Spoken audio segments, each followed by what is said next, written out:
Question number 24 देखते हैं।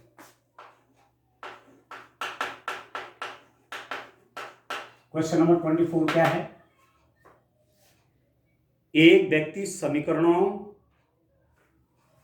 State line की क्वेश्चन है, देखिए 2x minus 3y plus 4 is equal to 0 से, और दूसरा है 3x plus 4y minus 5 is equal to, दूसरी लाइन है आपके पास है, एक व्यक्ति समीकरणों 2x minus 3y plus 4 is equal to 0 और 3x plus 4y minus 5 is equal to 0 से निरूपित सरल रेखीय पथों के संधि बिंदु पर खड़ा है। एक व्यक्ति कहाँ खड़ा है?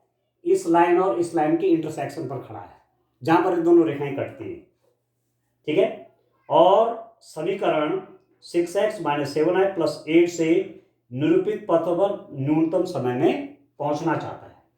तीसरी लाइन आपके पास क्या दे रखी है? 6x minus 7y plus 8 is equal to 0। ये लाइन नंबर आपका क्या है? 3 है। उसके द्वारा अनुसरित पथ का समीकरण ज्ञात किया। बड़ा इंटरेस्टिंग है दोस्तों। ये कह रहे हैं कि एक व्यक्ति लाइन 1 और लाइन 2 के पॉइंट ऑफ इंटरसेक्शन पर खड़ा है। ये दोनों लाइनें जहां प्रतिच्छेद करती हैं वहां खड़ा हुआ है, ठीक है।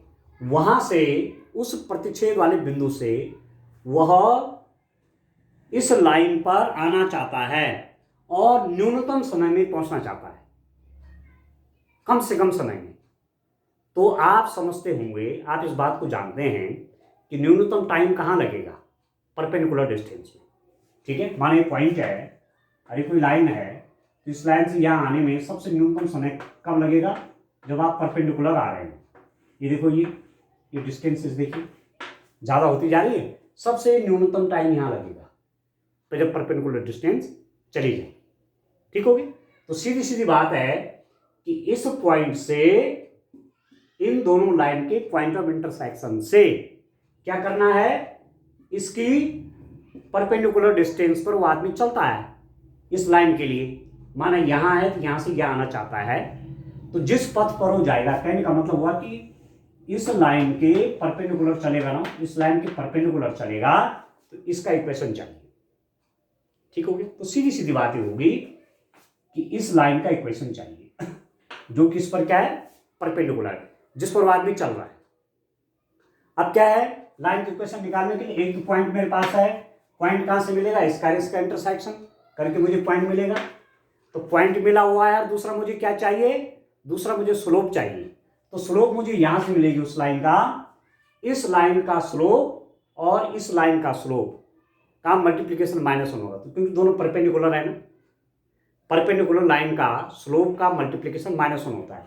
तो इस लाइन का स्लोप तो यहां से मिल जाएगा, और इसके परपेंडिकुलर जो लाइन है इसका स्लोप कहां से मिलेगा? m1 into m2 equal to -1 से, ठीक है। तो पहले पॉइंट ऑफ इंटरसेक्शन निकाल लेते हैं।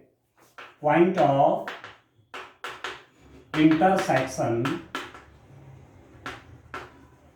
Point of intersection of 1 and 2, ठीक है। तो पहले मैं x को कैंसिल कर रहा हूं, यहां मैं 3 से मल्टीप्लाई करता हूं, तो 6x माइनस 9y, इसको राइट हैंड साइड में ले लीजिए, -12, यहाँ जाके -4 हो जाएगा, 3 से मल्टीप्लाई करें तो -12, ठीक है।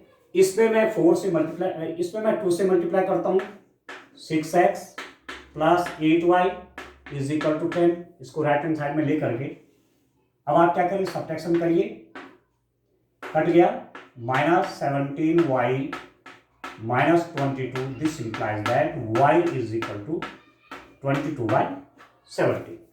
एक पॉइंट आपके पास y आ गया, और वो पॉइंट कितना हुआ डिस्टेंट? वो आपके पास आ गया 22/70। अब इसको y के लिए सॉल्व करिए, तो इसको भी 12 बनाए, इसको भी 12 बनाए, तो इसमें मैं 4 से मल्टीप्लाई करूंगा, अगेन क्या हो जाएगा डिस्टेंट? इसको मैं 4 से मल्टीप्लाई करूंगा तो 8x minus 12y is equal to -16, 4 से मल्टीप्लाई किया, इसमें 3 से मल्टीप्लाई किया, 9x plus 12y is equal to 15, इसमें तो 4 से मल्टीप्लाई किया, 8x minus 12 is equal to -16, इसमें 3x से मल्टीप्लाई किया, 9x plus 12y equal to 15, दोनों को जोड़िए, ये 17x is equal to -1, this implies that x is equal to -1/17। तो रेखा 1 व 2 का प्रतिच्छेद बिंदु क्या निकलेगा? x की वैल्यू -1/17 और y की वैल्यू 22/17। तो माना उन दो लाइन का पॉइंट ऑफ इंटरसेक्शन। चलो एक फिगर बनाता हूं। ये 2 लाइन्स हैं, ये फॉर एग्जाम्पल, ठीक है, ये उनका पॉइंट ऑफ इंटरसेक्शन। ये लाइन 1 है फॉर एग्जाम्पल, ये लाइन 2 है। पॉइंट ऑफ इंटरसेक्शन क्या हुआ? -1/17 और 22/17, ये पॉइंट ऑफ इंटरसेक्शन हो गया। इस पॉइंट ऑफ इंटरसेक्शन से एक व्यक्ति इस लाइन पर आना चाहते हैं, लाइन नंबर 3 पर आना चाहता है कम से कम समय में, न्यूनतम टाइम में। तो न्यूनतम टाइम में मतलब परपेंडिकुलरली चलेगा, ठीक है। ये माना आपने कहा ए पॉइंट है और ये माना पी पॉइंट है, ठीक है। तो ए पी लाइन का इक्वेशन, एक ऐसी लाइन जो कि ए पी से होकर जाती है, मतलब वो आदमी इस रास्ते चलेगा ना, पॉइंट पी ए से पॉइंट ए से पी की ओर चलेगा, तो जिस लाइन की ओर चलेगा उसका इक्वेशन चाहिए, ए पी का इक्वेशन चाहिए। तो ये लाइन जो है, ये लाइन जिस लाइन का हमें इक्वेशन निकालना चाहते हो, माना वो एल लाइन है, ये लाइन इस पॉइंट से होकर जा रही है, ठीक है। तो एक तो पॉइंट मिल गया, और दूसरा इसका मुझे स्लोप मिल जाए तो मेरा काम बन जाए। आज स्लोप मुझे कहां से मिलेगा? आप देखिए, अब आप देखिए आगे, स्लोप ऑफ लाइन 3, ठीक है स्टूडेंट, लाइन 3 का स्लोप देखिए, slope of line 3, slope of line 3 का स्लोप कैसे निकलेगा? आप लिखेंगे 7y is equal to 6x plus 8, this implies that y is equal to 6/7x plus 8/7, ठीक है। 6 से आपने 7 से डिवाइड करके ये हो गया। तो स्लोप ऑफ लाइन 3, लाइन 3 का स्लोप क्या हो जाएगा? ये 6/7 हो जाएगा। इसको मैं यदि m1 से कहूं तो ये कितना हो जाएगा? 6/7। किससे कंपेयर करेंगे? y equal to mx plus c से, तो ये m की वैल्यू 6/7 हो गया। क्लियर है अंडरस्टैंड? अब इसके जो परपेंडिकुलर लाइन होगा, ठीक है, स्लोप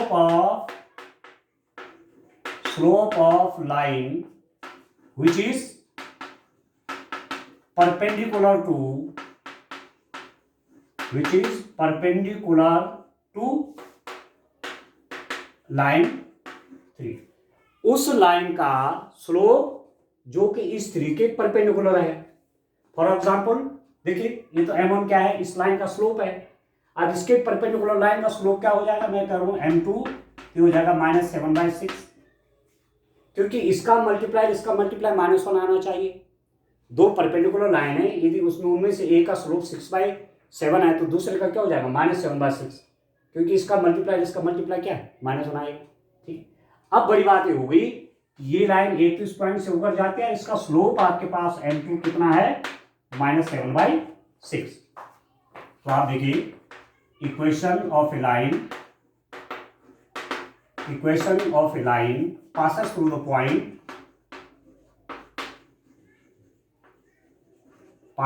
the point, किस पॉइंट से पास हो रही है?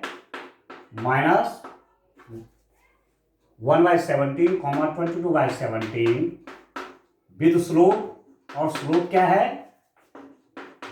स्टूडेंट? -7/6। तो क्या इक्वेशन होती है? y - y0 is equal to mx - x0।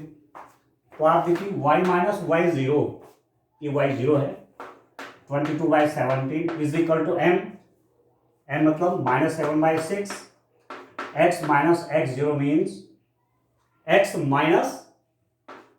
x0, ये। तो दिस इंप्लाइज दैट 17 से मल्टीप्लाई करिए, 17y minus 22y, 17 is equal to minus 7/6 into,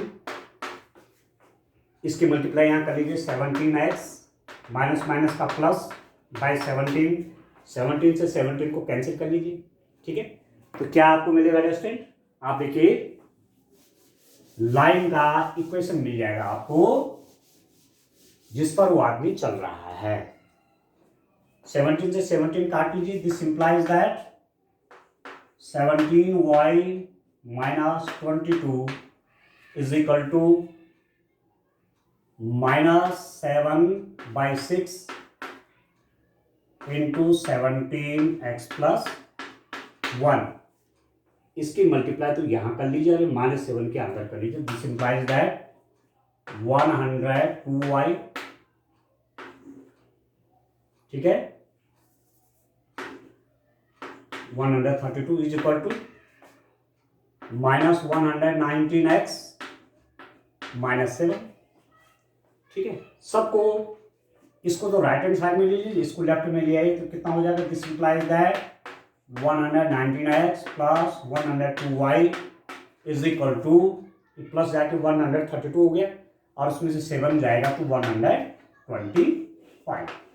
ये उस लाइन का इक्वेशन हो गया 119x plus 102y is equal to 125। ये उस लाइन का इक्वेशन है जो इसके परपेंडिकुलर है, ठीक है, और इस पॉइंट से होकर जाता है, ठीक है। तो हमने बहुत से क्वेश्चन कर लिए हैं स्ट्रेट लाइन के, आपको हर प्रकार के क्वेश्चन बताने का प्रयास किया गया है। अब आप प्रैक्टिस करें और नेक्स्ट लेक्चर में मैं कोनिक सेक्शन पढ़ाऊंगा, ठीक है। आज के लिए इतना काफी है, थैंक यू।